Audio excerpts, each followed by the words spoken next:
बिरसा वाणी digital में आपका स्वागत है। कांग्रेस सांसद और नेता प्रतिपक्ष राहुल गांधी ने लोकसभा सदन में दिल्ली के वायु प्रदूषण पर मुद्दा उठाया। अपनी बात रखते हुए उन्होंने कहा कि मोदी सरकार वायु प्रदूषण को लेकर प्लान बनाए, विपक्ष सरकार को पूरा सहयोग करेगा। मुद्दे पर सदन में चर्चा कीजिए, लेकिन आरोप प्रत्यारोप करने और हमने आपने क्या किया, ये बताने की बजाय वायु प्रदूषण के खिलाफ क्या करने वाले हैं, इस पर बात करें। प्रदूषण के खिलाफ एक्शन प्लान पर विपक्ष पूरा सहयोग करेगा। राहुल गांधी ने कहा कि कई शहर जहरीले स्मोक की चपेट में हैं। लाखों बच्चे फेफड़ों की बीमारियों और कैंसर से ग्रस्त हैं। इस वजह से उनका भविष्य बर्बाद हो रहा है। बुजुर्गों को सांस लेने में तकलीफ हो रही है, जिस वजह से उन्हें सांस की बीमारी लग रही है। इसलिए वायु प्रदूषण के मुद्दे पर चर्चा कराना और इसके समाधानों पर सहमति बनाना जरूरी है।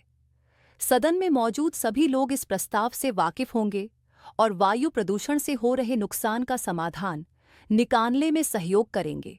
राहुल गांधी ने कहा कि वायु प्रदूषण से निपटने के लिए सरकार योजना बनाए। विपक्ष उस योजना को बनाने में सरकार को हर तरह का सहयोग करने के लिए पूरी तरह तैयार है।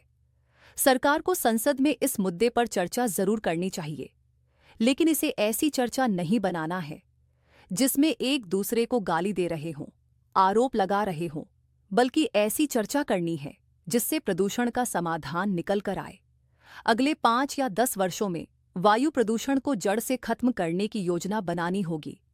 राहुल गांधी ने कहा कि शायद वायु प्रदूषण का जड़ से खात्मा न कर पाएं, लेकिन समस्या का समाधान कैसे करेंगे और अपने लोगों का जीवन कैसे आसान बनाएंगे, इस पर चर्चा जरूर कर सकते हैं। बेहतर होगा कि चर्चा को इस पर केंद्रित न करें कि हम क्या नहीं कर पाए हैं, बल्कि यह सोचें कि क्या कर सकते हैं और क्या करना है।